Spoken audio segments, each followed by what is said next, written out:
So we can now also remove items. There are two things related to that I want to add to this app now.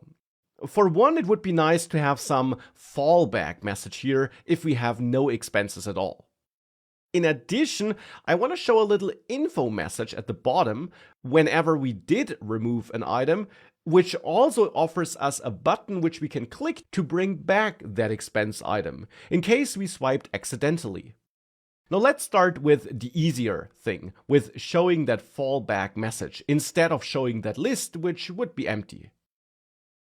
To do that, we can use a ternary expression, or to mix things up, add a new variable here, which stores a widget, which we could name main content or anything like this.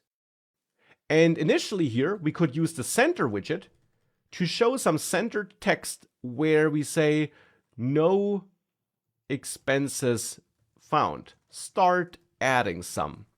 Something like this. And this can be a const value here. And we want to replace that if we do have expenses. So here we can add a if check and check if registered expenses is not empty, another utility property offered by Dart, which we can use on lists to find out whether a list is not empty. And if registered expenses is not empty, we want to overwrite main content and store a different value in that variable instead. And that different value should be this expenses list here.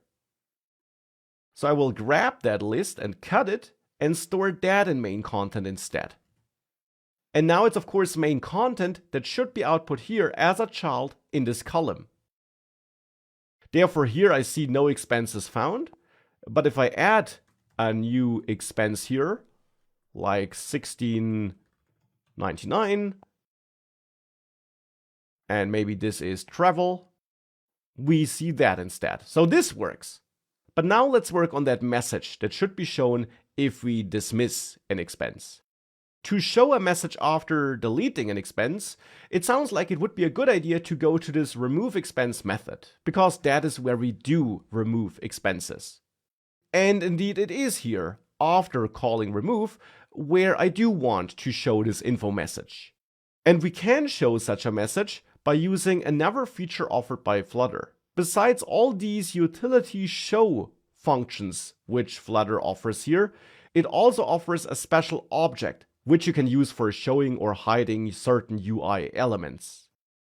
And here that would be the scaffold messenger utility object which we want to use. This scaffold messenger object has an auth method which we must execute, which wants a context value, which, as you learned, is available in this class, which is based on the state class.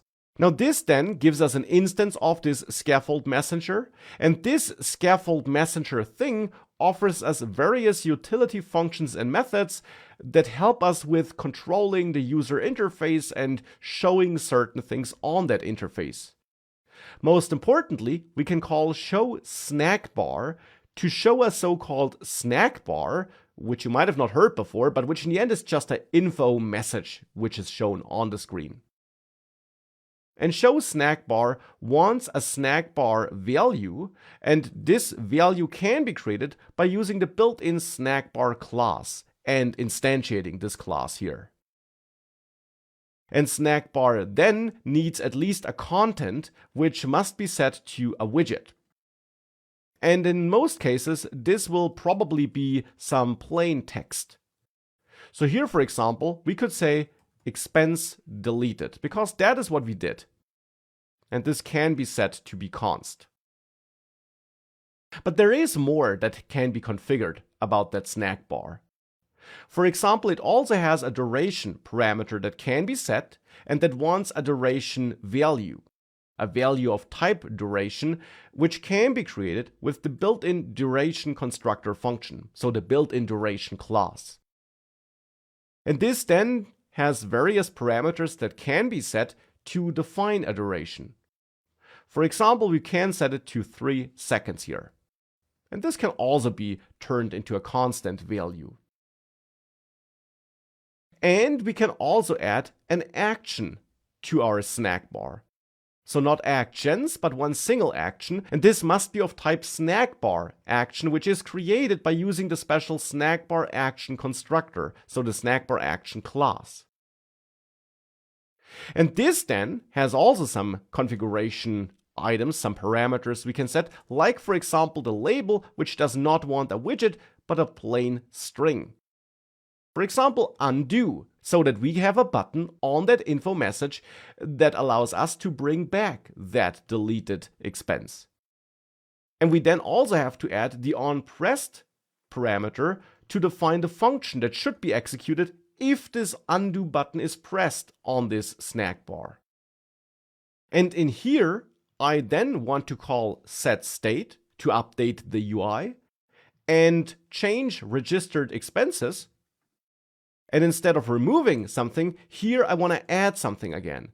However, actually not with the add method, but instead with the insert method, which also adds an item to a list, but we add an item to a list at a specific position, because I of course want to bring back that expense that we removed in exactly the same place where it was before.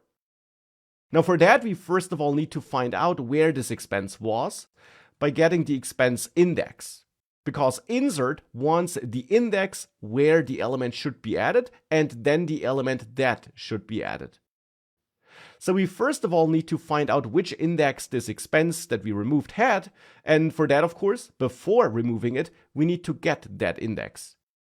We can get this by reaching out to registered expenses, and then there we have an index of method provided by Dart, to which we pass a value, and as a result we'll get the position of that value, the index of that value in that list.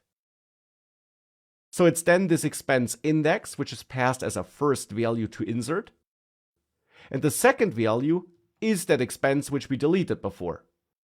It was removed from the list, we can still access it down here though, and it will then be brought back into the list. And that's how we can display such an info message with such an undo button.